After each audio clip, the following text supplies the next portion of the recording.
ওম জননীং শারদাং দেবীং রামকৃষ্ণং জগদ্গুরুম পাদপদ্মে তয়ো স্থিত্বা প্রণমামি মুহুর্মুহু।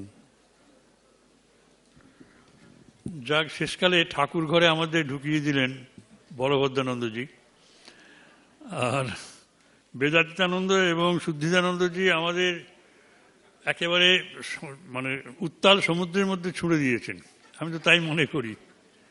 এবং শেষকালে আপনারা শান্তি পেলেন বলভদ্রানন্দজির কালী মন্দিরের ভেতরে গিয়ে, এবং নরেন কালী মেনেছে। কালী না মানলে খুব অসুবিধে ছিল। নরেন্দ্রনাথ আসেন দক্ষিণেশ্বরে, কিন্তু কালীকে মানেন না, কালী মন্দিরে যান না, বরং যারা যান তাদেরকে গালাগালি দেন যে তোরা না ব্রাহ্ম সমাজের খাতায় নাম লিখিয়েছিস, সেখানে গিয়েছিস, আবার এখানে যাচ্ছিস কেন? তারা ভয়ে সিটে থাকত।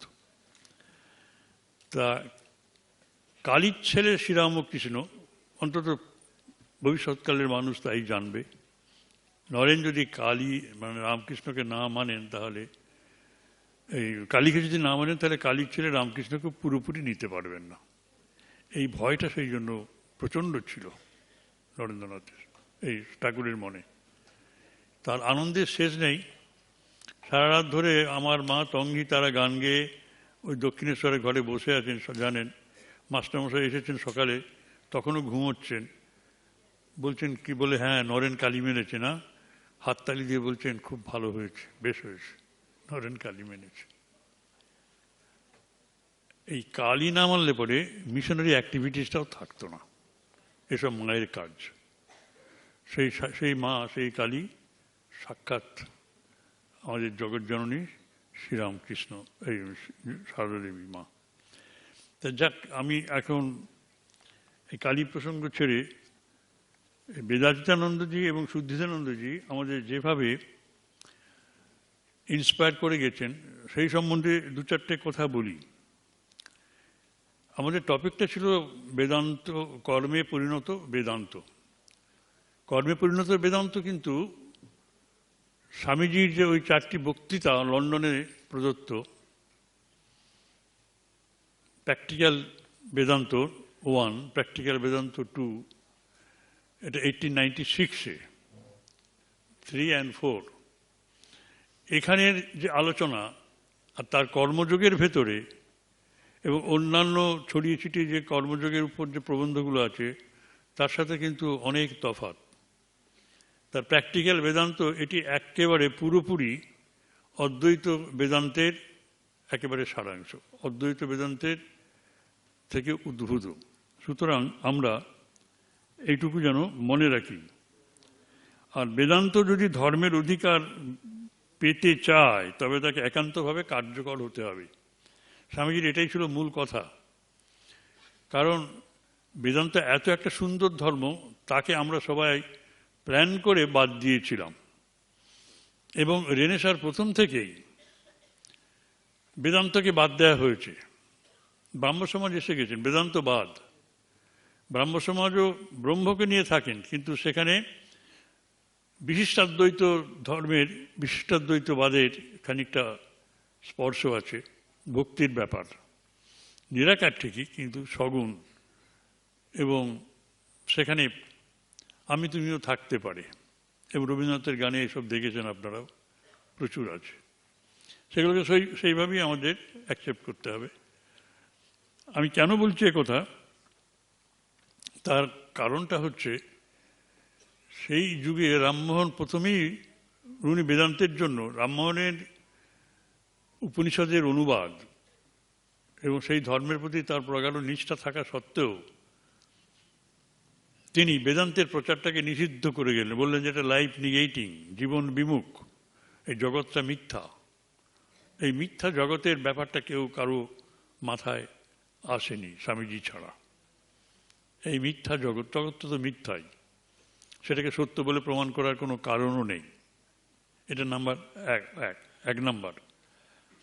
আর 2 নম্বর, বিদ্যাসাগর মশাই তিনি একেবারে এই বেদান্তকে, উপনিষদকে অদ্বৈত সিদ্ধি, মধুসূদন সরস্বতীর ওটা ইউনিভার্সিটিতে পাঠ্য ছিল, উনি ভাইসরয়কে চিঠি লিখে, পণ্ডিত মানুষ, বললেন এটা হচ্ছে ফলস ফিলোসফি, এসব পড়িয়ে কোনো লাভ নেই। দেখুন আজকে বেদান্ত নিয়ে সারা পৃথিবী মেতে আছে, এবং একমাত্র বেদান্ত নির্ভর ধর্মই আমাদের সব কিছু চ্যালেঞ্জের মোকাবিলা করতে পারে, এটা আমরা জানি। কিন্তু তার এই দুর্গতি হয়েছিল, পঠন পাঠনটাই শেষ হয়ে গেছে। আমরা অনেক দূর এগিয়েছি এই বিশেষ ক্ষেত্রে। আমরা স্বামীজির প্রচারিত বেদান্তকে মনে প্রাণে আমাদের জীবনে তুলে নিয়েছি। এবং আপনারা যদি ভেবে থাকেন যে রামকৃষ্ণ মিশনের গুটি কয়েক সাধু বা সারদা মিশনের গুটি কয়েক সন্ন্যাসিনী এরাই সব করবে, বিশাল পরিবর্তন আনবে এবং ন্যাশনালিজম বা ন্যাশনালিটি বা জাতীয়তাবোধ এসবের প্রতিষ্ঠা করবে, ভুল হচ্ছে। আমাদের অর্গানাইজেশনের ভেতরে থেকে অনেক বাধা বিপত্তি, এবং কোনো রকম উত্তেজক কথা বলাও খুব সমীচীন নয়। আমরা সেই জন্য খুব সাবধানে আমাদের চলতে হয়। কিন্তু আপনারা যাদের ইচ্ছাতেই সরকার চলে এবং যাদের অ্যাক্টিভ পার্টিসিপেশনে সমাজের সমস্ত কাজকর্ম সমাধা হয়, তাদের দায়িত্ব বেশি। অর্থাৎ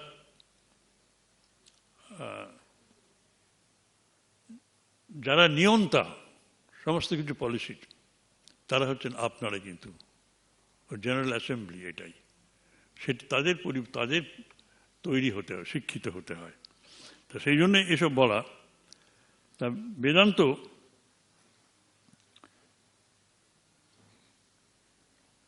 জন্মেছিল শহরে, নগরে, এই অরণ্যে, কিন্তু তাকে কর্মমুখর করতে হবে এই নগরের ভেতরে। এবং এর মূল কথা হচ্ছে যে জীবজগৎ এবং জড়জগতের সব বস্তুতে এই প্রাণ অবস্থিত। প্রাণটাকে কেন ধরলেন? আত্মাকে প্রথমেই স্বামীজি বলছেন না।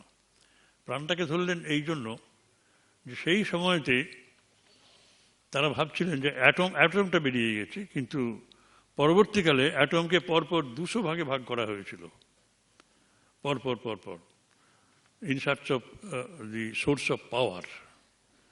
কারণ অ্যাটমের ভেতরে প্রচণ্ড শক্তি, তাহলে ক্ষুদ্রতম কণা কোনটা সেটা জানবার জন্য সায়েন্টিস্টদের ভেতরে কম্পিটিশন ছিল, এবং তারা খুঁজে বার করছেন। এবং স্বামীজি বুঝতে পেরেছিলেন সেই সময়তেই যে এটা সময় লাগবে, কিন্তু এরা একদিন বের করবে এবং দেখবে যে ক্ষুদ্রতম অংশ আর এই জগতে নেই, এত ছোট হয়ে গেছে, স্পেস অকুপাই করে নেই বলে স্পেসের বাইরে সেটা আনডিভাইডেড হয়ে গেছে।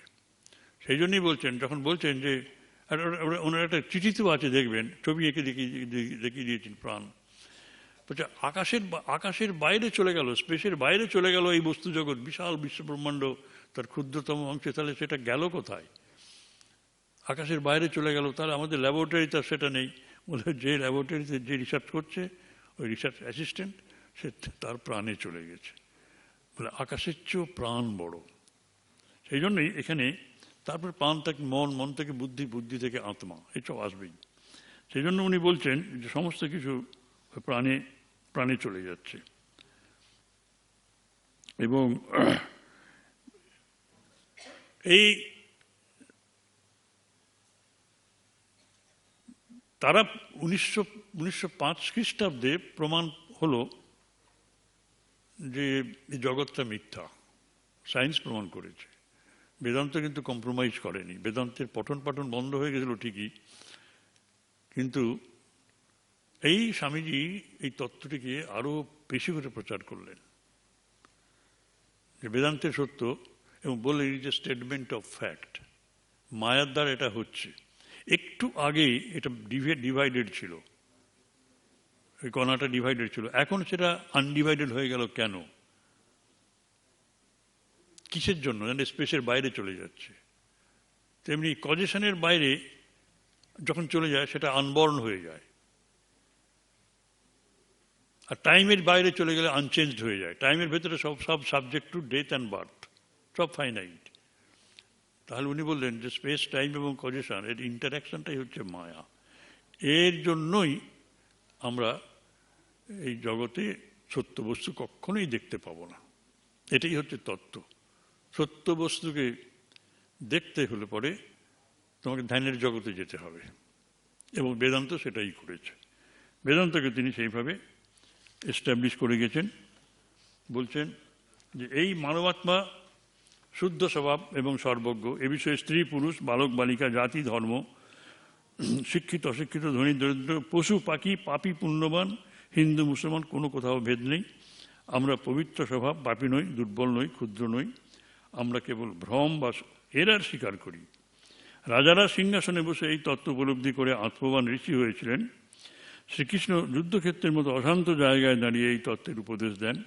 এই তত্ত্ব হলো একত্ব এবং অখণ্ডত্ব। কোথাও দু প্রকার জীবন বা বস্তু নেই। তোমরা সবাই আপন, সবাইকে নিজের নিজের পথে চলতে দাও। নিন্দা করে, বকুনি দিয়ে, শাস্তি দিয়ে কিছু হয় না। সবাইকে আপনার জন ভেবে সেবা পুজো করো। শিবজ্ঞানে জীবের সেবা, এই কর্তব্য আমাদের আত্মবিশ্বাসী মূল কথা। আর আমরা অনেক সময় বলি শিবজ্ঞানে জীব সেবা, শিবটা কোথায় গেল? শিব কেন আসছেন হঠাৎ? ঈশ্বর কেন আসছেন? ঈশ্বরকে আমরা দেখতে পাচ্ছি না। আর তুমি দেবতা, এরকম স্বামীজি বলছেন। তার বলছেন যে ঈশ্বর কোথায়? ঈশ্বর লাভী ভগবান লাভের, ঈশ্বর লাভী ভগবান মানব জীবনের উদ্দেশ্য যদি হয়ে থাকে, তাহলে সে ঈশ্বর কোথায়? ঈশ্বরের প্রমাণ কি? বলে তোমার দেবত্বই তোমার ঈশ্বরের প্রমাণ। আমি এই কথাগুলো বলছি সব ওই কিন্তু 4টে লেকচারের ভিত্তিতে। অর্থাৎ ঈশ্বরের প্রমাণ তোমার দেবত্ব। তুমি যদি ঈশ্বর না হও তবে কোনো ঈশ্বর নেই, তুমি নিজেকে অস্বীকার করতে পারো না। আমাদের পবিত্র কোনো শাস্ত্র পবিত্র করতে পারে না। কোনো যুক্তিকে অনুসরণ করো, 10 লক্ষ দেবতার বিশ্বাস করো, কিন্তু তোমাকে নিজেকে অনুভব করতে হবে তুমি দেবতা, তুমি ঈশ্বর। আর উনি বলছেন এখানে সুন্দর একটি কথা, শুধু ওদের না, সকল ধর্মমতকেই যেন নির্দেশ করে বলছেন, বৌদ্ধদের উদ্দেশ্য করে, যে বৌদ্ধরা তাদের একটা বড় দোষ হচ্ছে তারা ক্রমোন্নতি বুঝলেন না। সেই জন্য এত সুন্দরভাবে বৌদ্ধ ধর্মের সমালোচনা, অথচ এমন কনভিন্সিং হয়েছে কেউ বলেনি। সেজন্য আদর্শে পৌঁছানোর আগে সোপানগুলোর সঙ্গে সামঞ্জস্য করবার চেষ্টা করেননি। ক্রম উন্নতি, যেমন আমাদের দেহ আছে, তারপরে মন আছে, তারপরে বুদ্ধি আছে, তারপরে আত্মা আছে। এই যে সমস্ত এগুলো হচ্ছে নিম্নতর সত্য, কিন্তু ওটা হচ্ছে উচ্চতম আসল সত্য। বলছেন যে বরং সেগুলিকে নিরর্থক এবং অনিষ্টকর বলেছেন এবং পরিত্যাগ করেছেন। যে সোপানগুলো অতিক্রম করে ছাদে উঠতে হয় তাদের অভিশাপ দিতে নেই, অভিশাপ দিতে নেই, আশীর্বাদ দিয়ে রক্ষা করতে হয়। বেদান্তে সেই জন্য সকল ভাব যথাযথ রক্ষিত হয়েছে, পরিত্যাগ করা হয়নি। এখানে দ্বৈতবাদ সসীম অথচ পূর্ণ জীবাত্মার ধারণাও স্থান পেয়েছে। আমরা এখানে গেলাম, কর্ম করতে হবে কেন, এখানে সুন্দরভাবে তিনি বলে দিয়ে গেছেন যে সকলেই দেবতা, সকলের দুঃখ সুখ আমাদের অনুভব করতে হয়, গীতাতেও বলেছেন, মা ঠাকুরনও বলেছেন। এইবার আমরা ন্যাশনালিজম বা ন্যাশনালিটি, এই ব্যাপারটা নিয়ে আমাদের অনেক চিন্তা, অনেক ক্ষোভ, অনেক যন্ত্রণা এসব আছে। আমরা নেশন এখনো হতে পারিনি, এটা বলে বেড়াই। নেশন আমরা কোনো কালেই ছিলাম না, কোনো কালে ছিলাম না এই জন্য যে আমাদের এই দেশটা কিছু কিছু প্রভিন্সিয়াল স্টেটসে বিভক্ত ছিল। এক একটা রাজ্য, এক একটা এরিয়াতে এক একটা রাজা, এবং সেখানে তার এরিয়া, তারা তাদের যুদ্ধ বিগ্রহ করে মাঝে মাঝে সেখানে ঢুকে পড়েন এবং এদের সাবজুগেট করেন। এইভাবে আমাদের চলছিল। বলছেন on nationhood and nationality, Swamiji never proclaimed nationality, but always felt that India must emerge as a mighty nation with nationhood, with nationalism. Sadly, India was never a nation.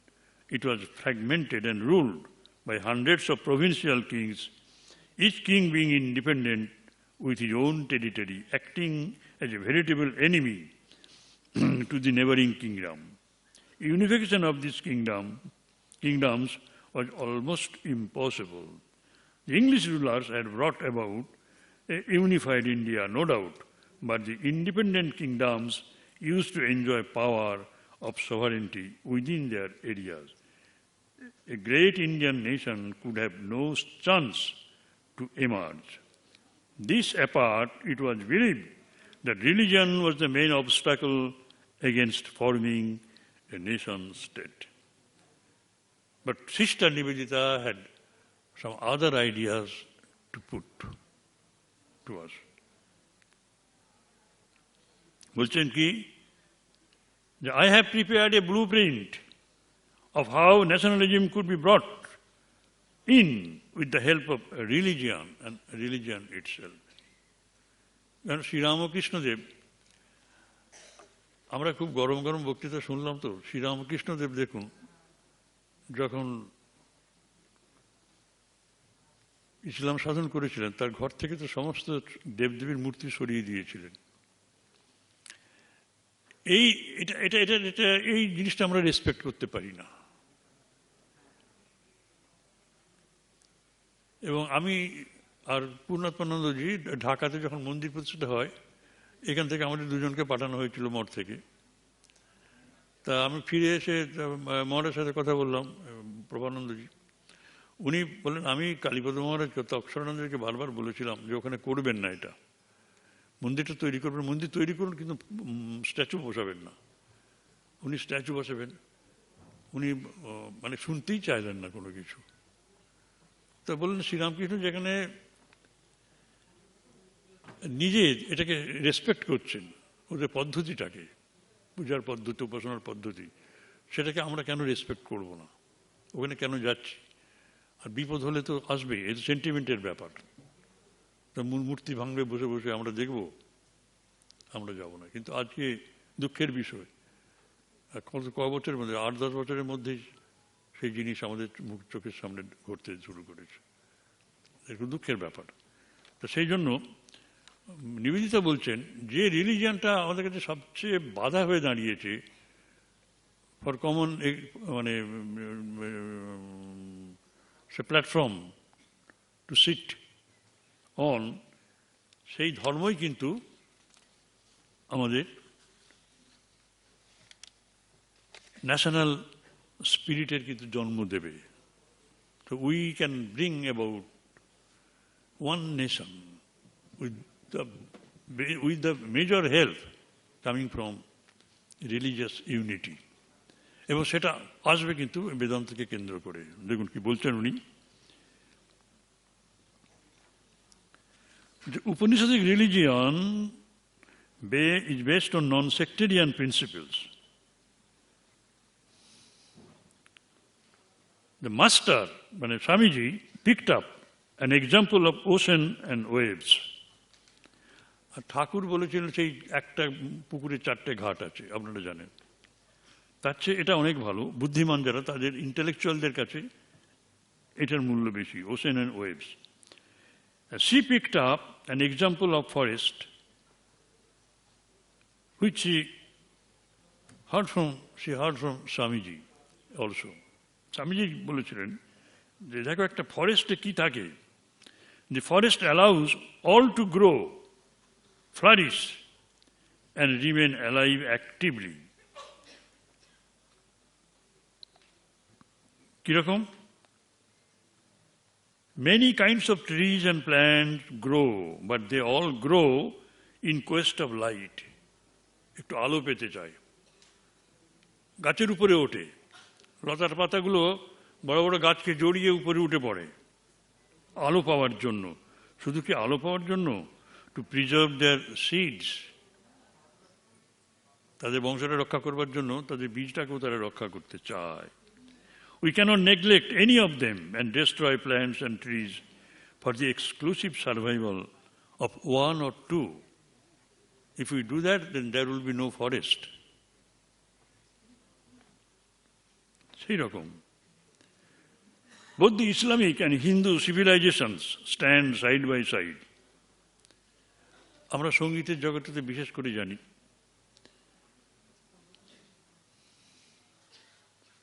but they are friendly castes, not at all rival nationalists. She clarified the Swami's statement that Hinduism is the mother of all religions. Christianity, Islam, Buddhism, all sprang from the Vedantic religion. They are the different branches of the big banyan. We have to explain that to resolve the differences. We did this very important task. Hindus believe that at the early stages of religious development, the personal God, church, is necessary. Yes. For the beginners, Dvaitavad is very, very congenial. Okay, we accept it. Allah is, of course, the personal God. Allah is also a personal God. On the other hand, the worshipper of Vishnu has always had to admit that his another Hindu brother has the right to offer praise to Shiva and Kali. আপনি যদি বিষ্ণুর পূজারী হন তাহলে যে শিবের পূজারী বা কালীর পূজারী শাক্ত বা শৈব তাকে কি আপনি পুজো করতে বাধা দেন? তো দেন না। The sister asks, why not Allah therefore equally? তাদেরকে দাও, আল্লাহ যারা সাধনা করছে তারাও সেটা করবে। তুমি বিষ্ণুর পূজারী বলে শিব এবং কালীকে ভজনা করতে দেবে না তা তো না, তার আল্লাহকেও দেবে না কেন? The Hindu uses images. To the Muslims, the image is abhorrent, forbidden. ঠিক আছে, true. But every Hindu, যে হিন্দু মানে মূর্তি পুজো নিয়ে আছে, নিবেদিতা বলছেন, every Hindu hopes to escape someday from the necessity of using images. এই তো বলা হচ্ছে যে তিনি পিউরিটি বা ডিভিনিটি রূপে আছেন।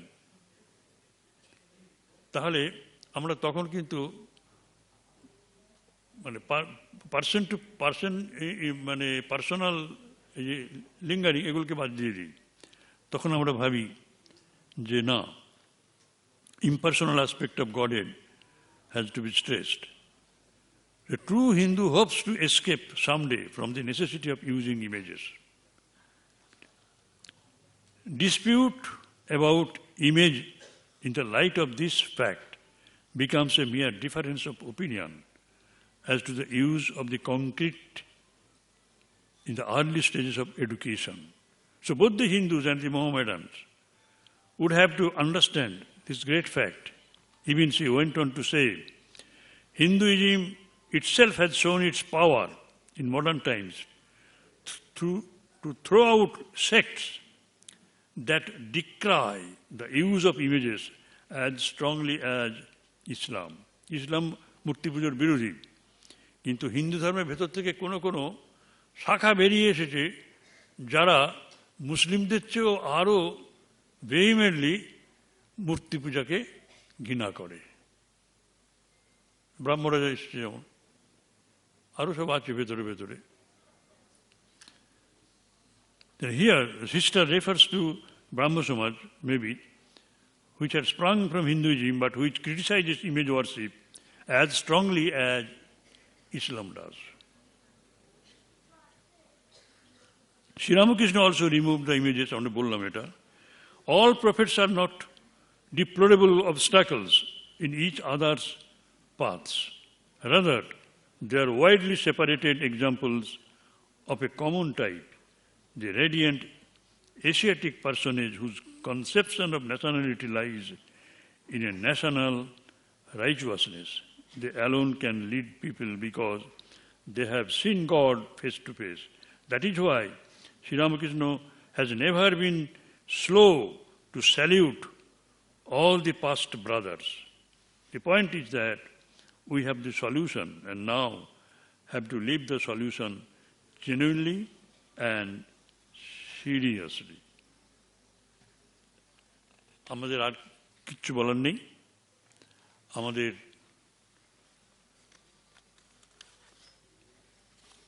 সামনে চ্যালেঞ্জ আছে, আমরা জানি। এর থেকে মুক্তি পাওয়ার উপায় হয়তো ভারতের ভগবান ঠিক করে দেবেন। এর চেয়ে ডিফিকাল্ট পিরিয়ড আমাদের জীবনে এসেছে, ন্যাশনাল লাইফে, তার থেকে মুক্তি আমাদের জুটেছে, আমরা সেই আশায় থাকব। But we have to play our role, part very sincerely. আপনাদের আমি সকলকে ধন্যবাদ জানাই আমার পক্ষ থেকে। জয় মা।